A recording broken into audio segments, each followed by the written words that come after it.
Rebel Canners teaching all kinds of food preservation, especially the old ways.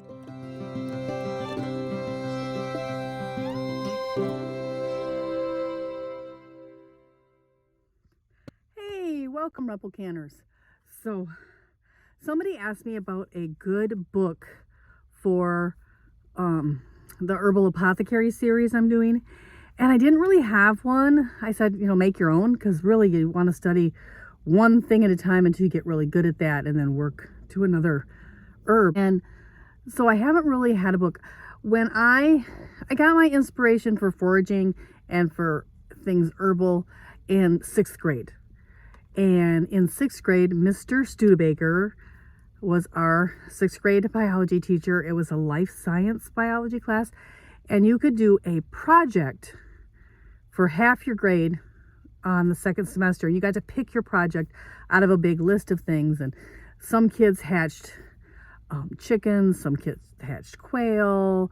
There's all these things it could do, and one was foraging and making your own book, kind of in the style of Yule Gibbons kind of a thing. And so I went and I talked to my mom, and she told me a lot of the old things that they had done when she was a child living through the Depression. And I wish I had that book. I wrote it in a notebook. I took all these notes, all these recipes and pictures of plants that I cut out of botany magazines and stuck on there and stuff.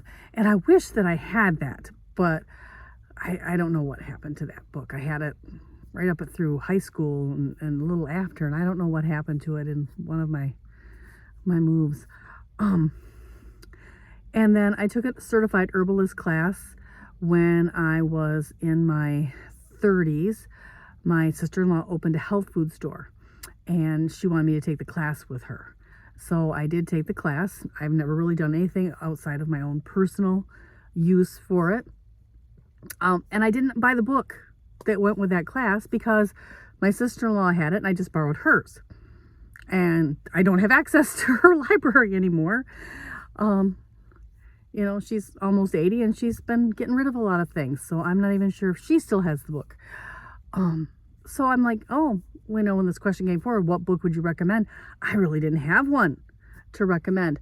So this week I was at Five Below, and I found this book right here. It is The Healing Kitchen by Holly Bellabono. I hope I'm saying that right. It was $5 because it's Five Below and everything is $5 or below, or used to be. Some things aren't. Cooking with nourishing herbs for health, wellness, and vitality. Delicious recipes that promote long-term health, aid digestion, relieve chronic imbalances, and boost your immune system. And I love this book. I'm going to try some of the things in here. It talks about finishing salts, herbal butters, but each section, like this has a section on rosemary, and it goes into great detail on the plant. It has a picture of the plant, its common name and its Latin name, and then it goes into things like it's used for and describes the plant very, very well. This one's on how to make an herbal vinegar with rosemary. So many good recipes in here. I can't wait to share them with you. I am going to share a lot of these recipes with you.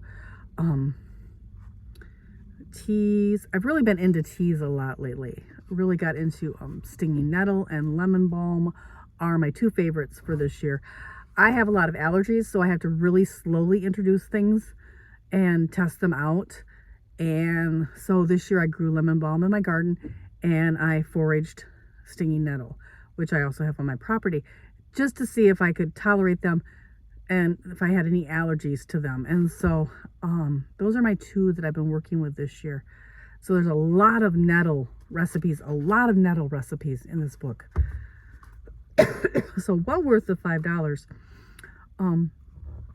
I think what I'm going to do is I'm going to go back and make another notebook like I had done way back in 6th grade with my pictures of the plant, recipes, the time of year that it's best to forage it, any oral history that I can remember from my mom or that I've gained now that I've been using it for a while. And I really recommend doing that. That in-depth kind of study is way better than just getting a book and, following somebody else's. When you copy it over or when you handwrite it out, there's something that happens in your brain. If you have a little bit of artistic talent and you draw a picture of the plant, it helps trigger your identification of it better. And so I really suggest that you do that. Smoothie recipes in here, hot herbal milks, nourishing breakfasts. Talks about how to make a hot hearty oatmeal and add different things and why you would want to add those in. And it has so many different things.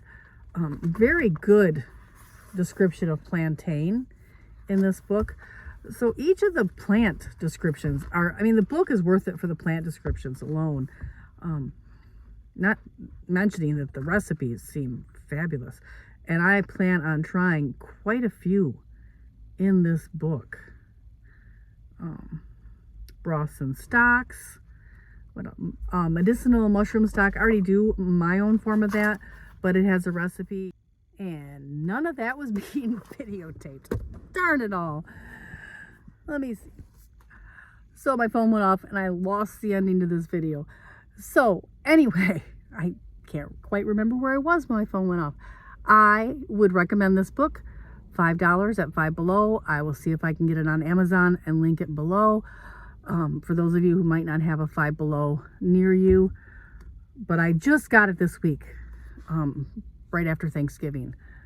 Lots of good recipes in here, lots of good knowledge about herbs in here. And like I said, I've been doing nettles this year. It's one of my herbs that I've been studying and trying to add to my apothecary. And so I love that there's lots and lots of recipes in here for nettles. There was a nettle broth, a nettle fish soup, all sorts of things. A nettle and onion skillet with rice. I'm gonna have to try that. So many things to try in here. So again, I would recommend this cookbook, and if you can find it, pick it up. It's worth the $5. Thank you, Rebel Canners. You have a great day. Thank you. And here is another in the series of Apothecary for you to check out. Be sure to check out this next video we've selected for you. And don't forget to subscribe. See you next time, Rebel Canners.